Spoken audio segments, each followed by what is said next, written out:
Hi friends, ഇന്നത്തെ വീഡിയോയിൽ രാവിലത്തെ കുറച്ച് കാര്യങ്ങളാണ് ഉൾപ്പെടുത്തിയിട്ടുള്ളത്. നമ്മൾ രാവിലെ എണീക്കുമ്പോൾ മിക്കവരും ചാടിക്കുട്ടി പെട്ടെന്ന് വെപ്രാളത്തോടെ എണീക്കുകയാണ് ചെയ്യുന്നത്. അപ്പോൾ അങ്ങനെ ചെയ്യാതെ രാവിലെ എണീക്കുമ്പോൾ ബെഡിൽ നിന്ന് എണീറ്റ് കുറച്ചൊന്ന് അവിടെ തന്നെ 5 മിനിറ്റ് ഇരുന്നതിന് ശേഷം ഇന്നത്തെ ദിവസം നല്ലതായിരിക്കണേ എന്ന് പ്രാർത്ഥിച്ചുകൊണ്ട് എണീക്കുക. എന്നിട്ട് നമ്മൾ ചെയ്യാറുണ്ട് നേരെ പോയി കുളിക്കുകയാണ്.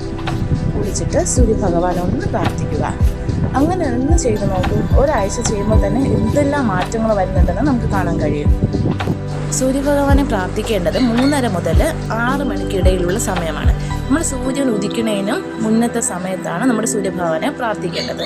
അത് ബ്രഹ്മമുഹൂർത്ത സമയം എന്നാണ് പറയുന്നത്. അപ്പോൾ അങ്ങനെ ഒരാഴ്ച ചെയ്ത് നോക്കൂ. നല്ല മാറ്റം നമ്മുടെ ജീവിതത്തിലുണ്ടാകും.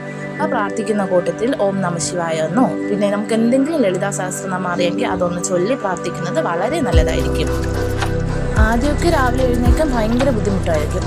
പതുക്കെ നമ്മൾ 6 മണിക്ക് എണീക്കുന്നത് ചിലപ്പോൾ 5:30 5 മണിയാവും. അങ്ങനെ നേരത്തെ എണീറ്റ് നമ്മുടെ ജോലിയെല്ലാം നേരത്തെ കഴിയുകയും ചെയ്യും. നമുക്ക് നല്ലൊരു മനസ്സിനൊരു സമാധാനവും ടെൻഷനൊക്കെ കുറഞ്ഞു കിട്ടും. ഒരുപാട് നമ്മുടെ ക്ഷീണമൊക്കെ മാറി കിട്ടും. ഇങ്ങനൊരു വീഡിയോ ചെയ്യാൻ കാരണം എന്നെപ്പോലുള്ള ഒരുപാട് ആൾക്കാരുണ്ടാകും. അപ്പോൾ അവർക്ക് ഇതുപോലെ ഒരാൾക്കെങ്കിലും ഇതുപോലെ ഒന്ന് മാറ്റം വന്നാൽ അത് വളരെ നല്ല കാര്യമില്ലേ? അപ്പോൾ ആർക്കെങ്കിലും ഒരു ഉപകാരപ്പെടണമെങ്കിൽ ആയിക്കോട്ടെ എന്ന് കരുതി ചെയ്തതാണ്.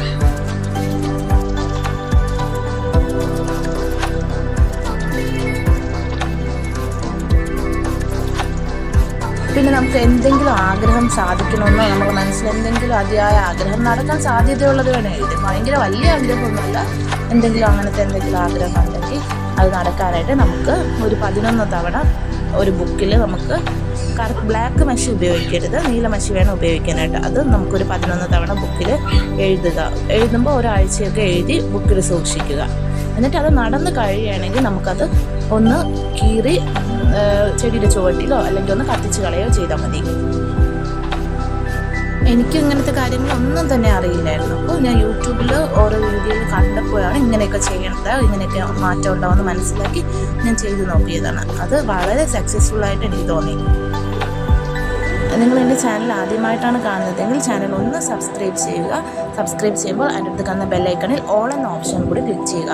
എങ്കിലേ ഞാനിടുന്ന വീഡിയോകളുടെ നോട്ടിഫിക്കേഷൻ അതത് സമയം നിങ്ങളുടെ ഫോണിൽ എത്തുകയുള്ളൂ. വീഡിയോ ഇഷ്ടമായാൽ ഒരു ലൈക്കും കൂടെ ചെയ്യാൻ മറക്കരുത്. എങ്കിൽ മാത്രമേ അത് മറ്റുള്ളവരിലേക്കും ഷെയർ ചെയ്ത് പോവുകയുള്ളൂ. ഇതുപോലൊന്ന് ചെയ്ത് നോക്കിയിട്ട് നിങ്ങളുടെ അഭിപ്രായം കമൻറ്റ് ബോക്സിലൂടെ എന്നെ അറിയിക്കുക. എങ്കിൽ അത് മറ്റുള്ളവർക്കും ഒരു പ്രചോദനമാണ്. പിന്നെ നമ്മൾ തലേ ദിവസം ഉറങ്ങാൻ കിടക്കുന്നതിന് മുന്നേ തന്നെ അടുക്കളയ്ക്ക് ഒന്ന് വൃത്തിയായിട്ട് ക്ലീൻ ചെയ്തതിന് ശേഷം കിടന്നുറങ്ങുന്നത് നല്ലതാണ്.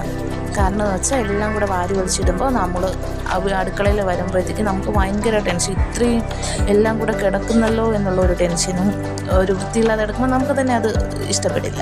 അപ്പോൾ വൃത്തിയാക്കി വെച്ച് കിടക്കുമ്പോൾ നമ്മൾ ക്ലീനായിട്ട് കിടക്കുമ്പോൾ നമ്മളെ മനസ്സിനൊരു സന്തോഷമാണ്. അപ്പോൾ അത് അന്നത്തെ ദിവസം മുഴുവൻ നല്ലൊരു പോസിറ്റീവ് നിലനിർത്താൻ കഴിയും അങ്ങനെയൊക്കെ ചെയ്യുകയാണെങ്കിൽ.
ഇന്നത്തെ നമ്മുടെ ബ്രേക്ക്ഫാസ്റ്റ് എന്ന് പറയുന്നത് ഇഡ്ഡലിയും സാമ്പാറും ചമ്മന്തിയാണ്.